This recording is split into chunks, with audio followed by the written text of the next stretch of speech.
Ini karena masuk di pupuk ya. Saya rasa pemerintah itu harus juga memperhatikan terhadap kemajuan-kemajuan masyarakat petani kita.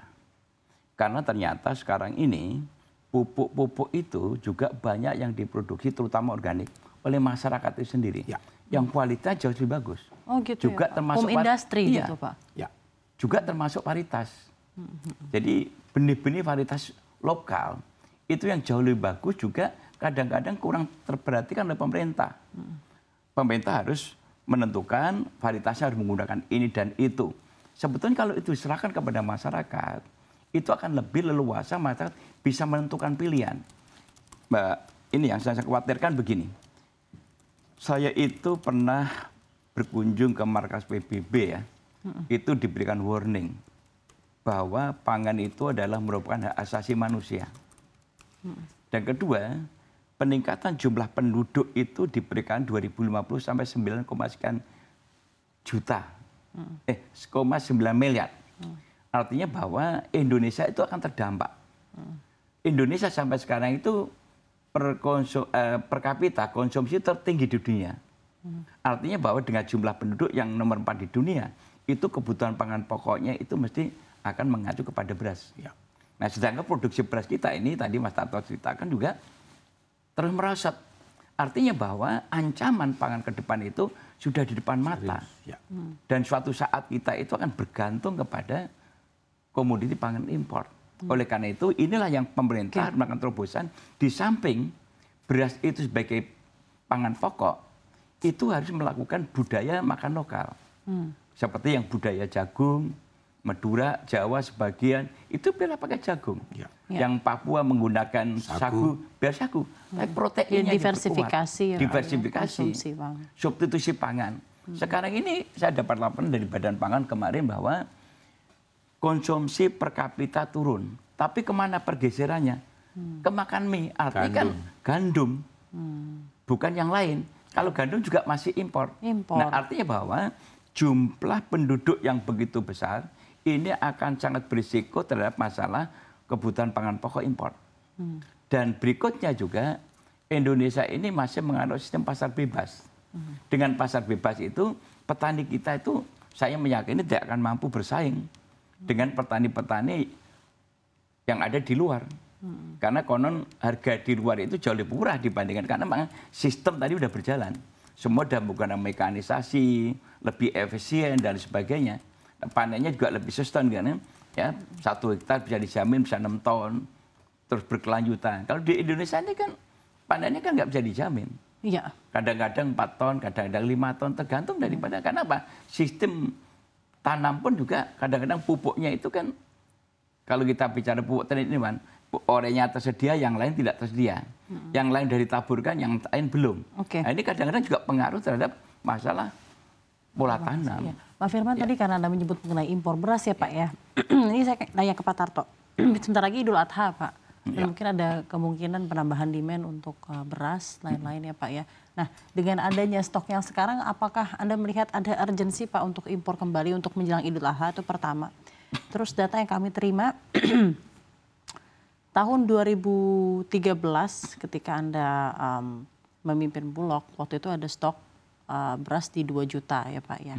Walaupun lagi-lagi ceteris paribus keadaan pada saat itu berbeda dan mungkin ada hal-hal yang memang menimbulkan stok beras yang baik dan lain-lain, tapi itu patut kita apresiasi Pak, karena pada tahun 2013 Indonesia tidak mengimpor beras. Ya Pak ya. Bisa Anda ceritakan mengenai hal tersebut? Iya, yang pertama tadi itu Idul Adha sebenarnya pemerintah ini kalau melihat hubungannya, situasinya ya sebenarnya beberapa tahun terakhir ini sebenarnya kita ini diuntungkan. Pada saat Lebaran itu biasanya pada saat panen raya. Yang kedua, Idul Adha pun masih pada posisi kita punya stok yang cukup. Kalau memang betul-betul panen kita itu tercapai. Nah ini yang harus kita dorong gitu loh. Nah kita melihat tahun ini seyogianya Idul Adha ini tidak akan terpengaruh. Jadi kita tidak usah berpikir impor. Tetapi yang kita harapkan stok yang dimiliki oleh pemerintah ini jangan sekarang itu dilepas dulu gitu loh. jangan dilepas. Supaya apa? Supaya bagaimana nanti kesediaan ini bisa untuk pada saat pacekliknya. Nah, kenapa dulu sebenarnya dulu itu pengadaan kami di dalam negeri. Cuman saya tidak mau saja itu kalau masuk Muri, saya kira masuk Muri itu 3.645.000 ton. Itu tertinggi seumur Bulog ada. 3.645.000. Apa yang bisa Anda sampaikan mengenai capaian itu, Pak? Yang kami laksanakan, kita membuka seluas-luasnya kerjasama dengan penggilingan padi. Karena penggilingan padi di Indonesia ini ada sekitar 169.000. Kerjasama dengan penggilingan padi kecil di seluruh Indonesia kita buka. Jangan pilih-pilih. Nah, kalau kita membatasi, pilih-pilih, itulah kita tidak akan mendapatkan produktivitas itu. Karena apa? Karena produksi beras kita itu tuh terbatas waktunya. Apalagi sekarang dengan mekanisasi, dengan combine, itu panen raya itu sangat pendek waktunya. Justru waktu pendek itulah kita harusnya punya kerjasama dengan penggilingan padi. Saya contohkan, dulu waktu sebelum saya di Bulog itu kerjasamanya hanya dengan sekitar 2.000 penggilingan padi. Setelah saya 2.000-an, setelah saya masuk menjadi 12 ribuan. Dengan 12 ribuan ternyata saya bisa menyerap lebih dari 3 juta ton.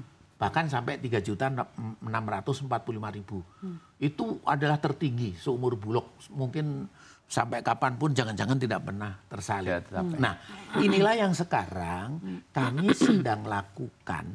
Bagaimana kalau yang kami bangun tadi 150, kebetulan 150 penggilingan ini kami ada kerjasama dengan Preferred by Nature, kemudian Koalisi Rakyat untuk Kedaulatan Pangan dengan Perpadi. Ini mendapat dana dari Sweet Asia, bantuan untuk pendampingan dari Sweet Asia, Uni Eropa. Ini yang untuk pendampingan itu. Nah, ini yang akan ingin kita bangun klaster-klaster tadi. Kalau ini bisa kita bangun, kami harapkan dan kami sudah bicara dengan Dirut Bulog. Ayo penggilingan padi ini mohon ditampung hasilnya. Supaya apa? Penggilingan padinya juga bisa melakukan revitalisasi. Memasang listrik, memperbaiki alatnya supaya lossesnya turun. Ini sebenarnya sangat peluangnya sangat besar. Jangan pilih-pilih tadi itu. Pilih-pilih yang gede-gede saja. Penggilingan padinya itu berarti harus inklusif ya Pak? Harus betul-betul ke sana. Inklusif dengan penggilingan padi, inklusif dengan petaninya.